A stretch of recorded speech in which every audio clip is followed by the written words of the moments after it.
नमस्कार, एबीपी गंगा में आप सभी का स्वागत है। आपके साथ मैं राजेंद्र देव। यूपी विधानसभा चुनाव के 7वें और आखिरी चरण की जंग अब बस उसमें कुछ ही घंटे बाकी हैं। कल सुबह 7 बजे से वोटिंग शुरू हो जाएगी। 9 जिलों की 54 विधानसभा सीटों पर वोट डाले जाएंगे कल, और सियासत के कई सुरमाओं की किस्मत ईवीएम में कैद हो जाएगी। और एबीपी गंगा के खास चुनावी कवरेज विजय तिलक में हम आपको बाकी 6 चरणों की तरह ही 7वें चरण के मतदान से जुड़ी हर खबर सबसे पहले दिखाएंगे। और इसी कड़ी में आज हम आपको दिखाएंगे कि 9 जिलों का क्या है सियासी समीकरण, और हमारे संवाददाता मतदान से पहले की तैयारी से भी आपको रूबरू करवाएंगे। अब बात जौनपुर के सियासी संग्राम की करते हैं। यहां पर मल्हनी सीट पर महायुद्ध है। यूपी के राजनीतिक गलियारों में चर्चा का विषय बने राजनेता और बाहुबली की साख दांव पर लगी है। जौनपुर की 9 सीटों में सबसे वीआईपी सीटों में शुमार हो चुकी है मल्हनी विधानसभा सीट। क्यों और कैसे, वो आपको इस रिपोर्ट में दिखाते हैं।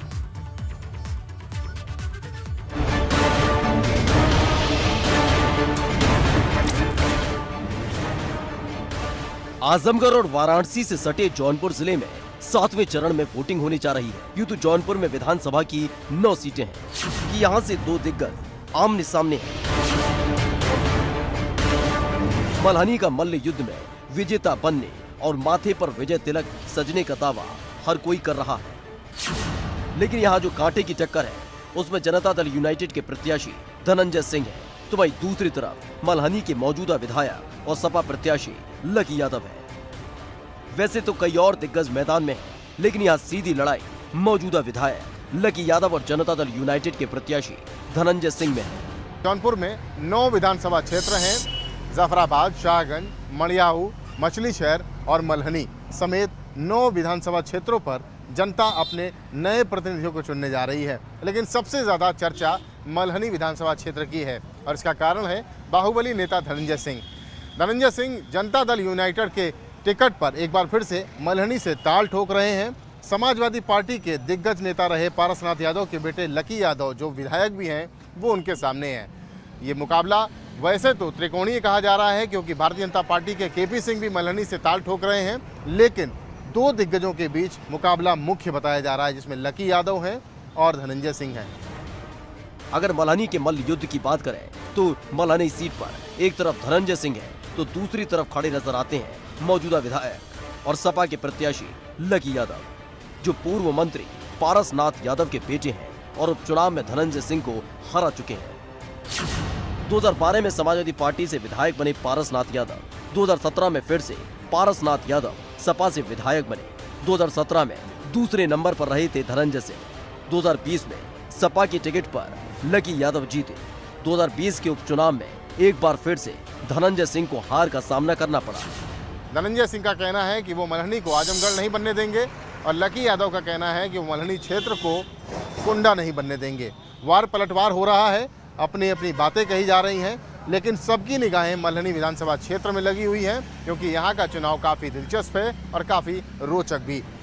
जौनपुर की मल्हनी सीट पर सियासी संग्राम है, लेकिन इस संग्राम का क्या अंजाम होगा ये 7 मार्च को जनता तय करेगी, और 10 मार्च को असल नतीजा पता चलेगा। एबीपी गंगा के लिए जौनपुर से रतीश त्रिवेदी की रिपोर्ट। जौनपुर का समीकरण, खासकर मल्हनी सीट के बारे में हमने आपको बताने का प्रयास किया, लेकिन जौनपुर एक बड़ा जिला है और वहां पर कल मतदान की कैसी तैयारी है, आइए अब ये सीधा वहीं पहुंचकर जानते हैं। और वहां से हमारे साथ जुड़ गए हैं हमारे संवाददाता रतीश त्रिवेदी, इस वक्त हमारे साथ सीधा कनेक्ट हैं। रतीश, जौनपुर एक बड़ा क्षेत्र है, एक पुराना जिला है, और जौनपुर की पहचान है न सिर्फ उत्तर प्रदेश में बल्कि पूरे देश में, और कल आखिरी चरण में वहां पर वोट पड़ने हैं। तो मल्हनी सीट पर जो मुकाबला है हाई प्रोफाइल, वो तो हमने दर्शकों को दिखाया। इसके अलावा आप और सीटों पर क्या चीजें देख रहे हैं खास, और तैयारी कैसी देख रहे हैं?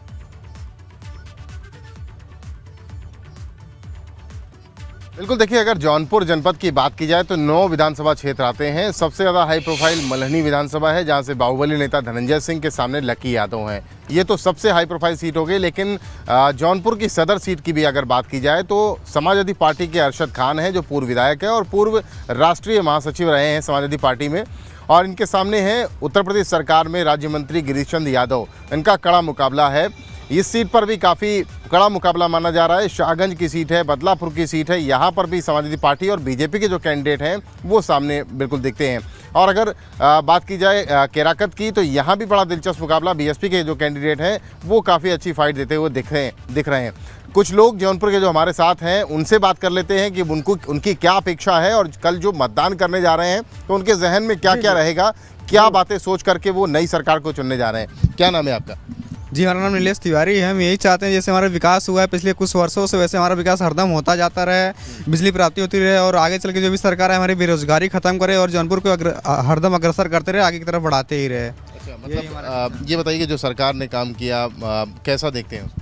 सरकार ने जो भी काम किया हमारे हित के लिए किया, राष्ट्र हित के लिए किया और आगे भी ऐसी आशा है कि ऐसी जो भी सरकार आए ऐसे करते ही रहे। कुछ और लोग हैं, उनसे बात कर लेते हैं। क्या नाम है आपका? रोहित गुप्ता। रोहित, ये बताओ कि कल जौनपुर में मतदान होना है, मतदान के लिए कुछ मुद्दे आपने तय किए होंगे कि हमें ऐसी सरकार चाहिए, आने वाली सरकार को हम ऐसे इन मुद्दों पर चुनेंगे। क्या है वो मुद्दे? हमारे सर यही मुद्दे हैं कि हमारे आने वाली सरकार हमेशा गरीबों को मतलब देखभाल और हर चीज़ों की मतलब देखभाल वेट करिए। और जो ये कोरोना के दौरानों में जो गरीब लोग बेचारे मरे हुए हैं, जो लोग मतलब घर बेघर हो गए हैं, जिनको स्वास्थ्य की सुविधा नहीं मिल पाई, स्वास्थ्य की सुविधा नहीं मिल पाई, तो हमारी उनके लिए मतलब ये प्रबंध किए जा सकते हैं। और उसके लिए जो गरीबों को जैसे राशन कार्ड हैं और बाकी जैसे जिन लोगों को मतलब कॉलोनी नहीं मिली हुई हैं, तो इस सरकार को मुद्दा है कि उस चीज़ों को पूरी किया जा सके।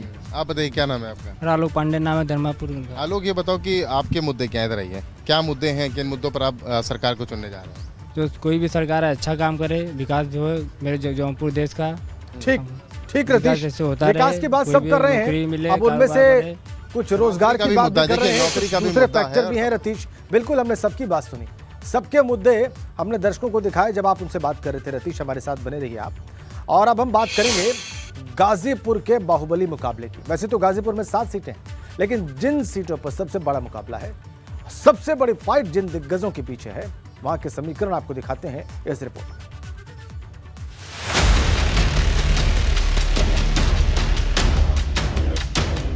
ये वाराणसी से सटा वो जिला है जो कई माफिया और बाहुबली की बढ़ती और घटती ताकत का साक्षी रहा है। लेकिन इस जिले में अदावत से सियासत का सफर तय करने वाले एक नाम की गूंज हर चुनाव में सुनाई देती थी, मुख्तार अंसारी और उनका परिवार। गाजीपुर में विधानसभा की 7 सीटें हैं, लेकिन इस बार जबरदस्त टक्कर देखी जा रही है मोहम्मदाबाद सीट पर, जो हर चुनाव में चर्चा के केंद्र में रहती है। गाजीपुर की मोहम्मदाबाद सीट की लड़ाई न सिर्फ अदावत है, बल्कि ये अदावत सियासत में भी साफ तौर पर दिखाई दे रही है। आपको बता दें कि भारतीय जनता पार्टी से तत्कालीन विधायक अलका राय अपना दमखम दिखा रही हैं।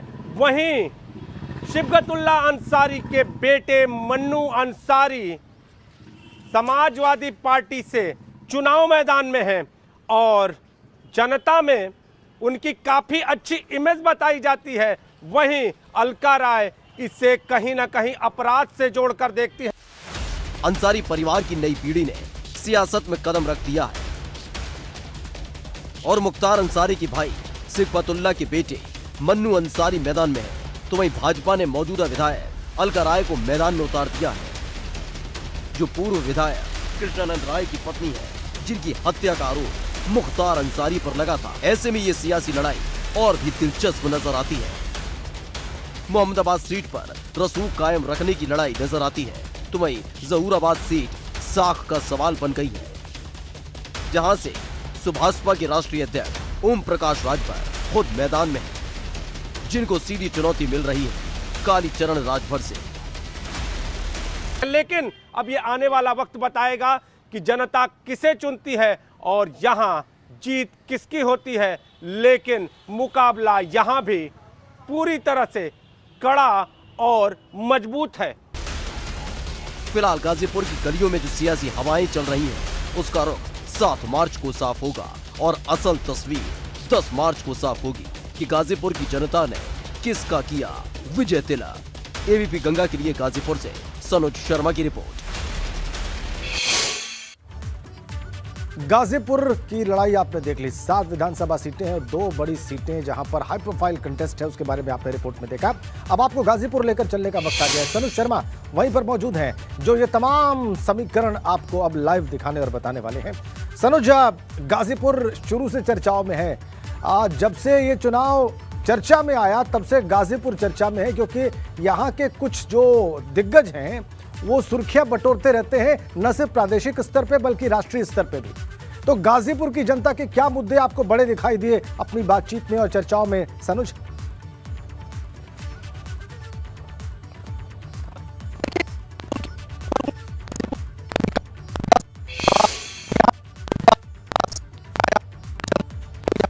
सनुज, आपके पास वापस आते हैं। आपकी आवाज़ किन्हीं कारणों से, किन्हीं तकनीकी कारणों से बहुत स्पष्ट हम तक नहीं पहुंच रही है, लेकिन गाजीपुर में मौजूद है सनुज शर्मा। वहां के वोटर से वो लगातार बात कर रहे हैं और उनसे हम जरूर ये जानेंगे कि वहां पर तैयारियां कल की पोलिंग के लिए कैसी हैं। कल आखिरी चरण में वहां भी मतदान होना है और हमने आपको इससे पहले जो रिपोर्ट दिखाई उसमें आपने देखा जहूराबाद सीट, जहाँ पे सुभाषपा जो कि पिछली बार भाजपा के साथ थी और समाजवादी पार्टी से लड़ रही थी, इस बार समाजवादी पार्टी के साथ है और भाजपा से लड़ाई लड़ रही है। और वहीं से कैंडिडेट हैं ओम प्रकाश राजभर, अपने बयानों से सबका ध्यान खींचते रहते हैं। इसके अलावा मोहम्मदाबाद सीट का समीकरण भी हमने आपको दिखाया कि कैसे वहां पर लड़ाई है भाजपा और उसके विरोधी दलों के बीच में। अलका राय का क्या पोजीशन है, क्या स्टैंडिंग है और मनु अंसारी वहां पर किस तरीके से चुनाव लड़ रहे हैं। तो जो 2022 का इम्तिहान चल रहा है उसमें आखिरी इम्तिहान का राउंड कल ही है और इस राउंड में, इस 7वें चरण में मिर्जापुर जिले में भी मतदान होना है। यहाँ की 4 सीटों में से 3 पर कांटे की टक्कर दिखाई दे रही है। आप भी देखिए कि क्या है यहाँ के समीकरण।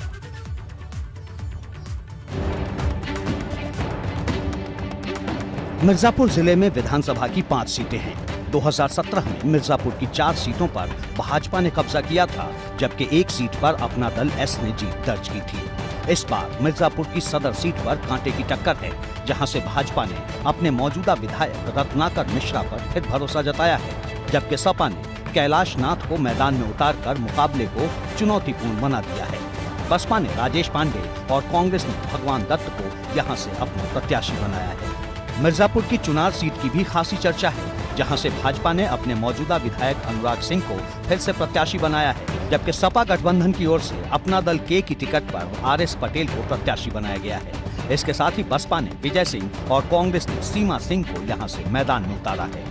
मुकाबला तो मिर्जापुर की मझुआ सीट पर भी दिलचस्प हो चुका है, क्योंकि भाजपा ने ये सीट अपनी सहयोगी निषाद पार्टी को दी है, जिससे विनोद बिंद मैदान में हैं। सपा ने रोहित शुक्ला को यहां से प्रत्याशी बनाया है, जबकि बसपा ने पुष्पलता और कांग्रेस ने शिव शंकर को मैदान में उतारा है। एबीपी गंगा के लिए मिर्जापुर से अनुज श्रीवास्तव की रिपोर्ट। मिर्जापुर में प्रधानमंत्री ने भी सभा की, मुख्यमंत्री ने भी सभा की और विपक्षी दलों ने भी पूरा जोर लगाया हुआ है। लेकिन वहां पर चुनाव के ठीक पहले क्या माहौल है, क्या तैयारी है, चलिए सीधा वहीं चलकर समझते हैं। मोहम्मद मोइन से इस वक्त हमारे साथ सीधा जुड़ गए हैं मिर्जापुर से। मोइन, मिर्जापुर में मतदान की क्या तैयारियां हैं? एक बात तो आपसे ये जाननी है और दूसरा मैं देख सकता हूं कि आसपास आपके कई सारे मतदाता और वहां के निवासी हैं। ये किन मुद्दों पर वोट डाल सकते हैं, कल इनसे बात करें। देखिए, मिर्जापुर में भी 5 सीटों पर कल मतदान होना है। पोलिंग पार्टियों को रवाना कर दिया गया है। ज़्यादातर पोलिंग पार्टी जो है वो अपने अपने सेंटर्स पर पहुंच चुकी हैं। कल जो उम्मीदवार हैं यहाँ के, उनकी तकदीर का फैसला होगा। 18,91,000 वोटर्स हैं। वोटर चुप्पी साधे हुए हैं। तमाम वोटर्स हमारे साथ हैं, हम उनसे बात कर लेते हैं और जानने की कोशिश करते हैं। बताइए, क्या मुद्दे हैं, किन मुद्दों पर आप लोग वोट करेंगे? बेरोजगारी मुद्दा है बहुत बड़ा।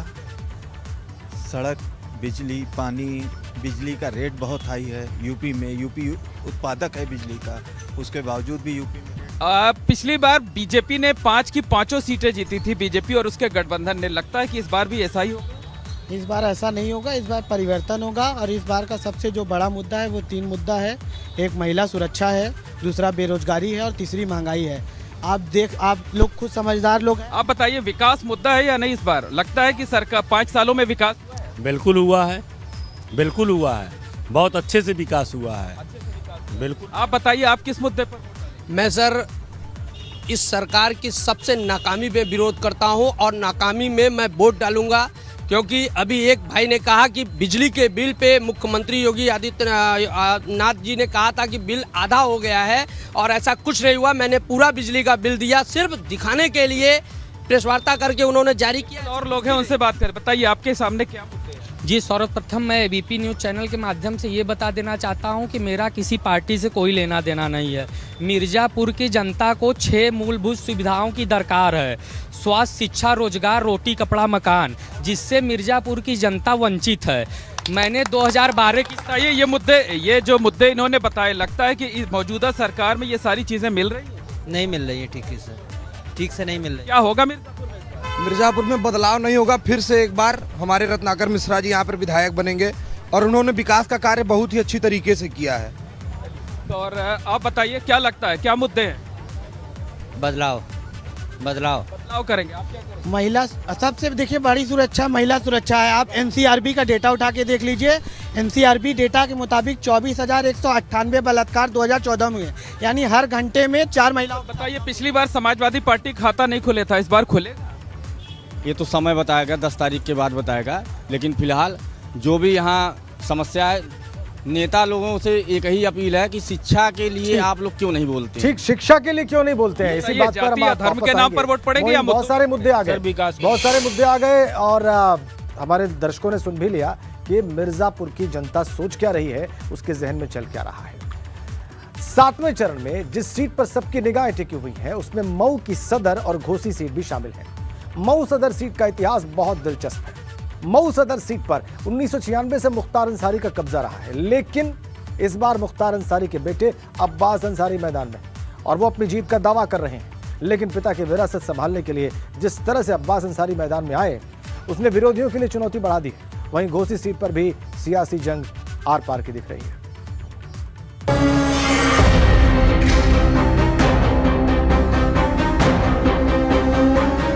तारीखों में दर्ज इतिहास के पन्नों को पलटा जाए तो मऊ का इतिहास कई दाव पेचों के साथ साथ एक दौर में सियासत के केंद्र के तौर पर जाना जाता है, जहां से मुख्तार अंसारी लगातार 1996 से विधायक बनते रहे। लेकिन 22 के रण में अंसारी परिवार की नई पीढ़ी ने कदम रखा।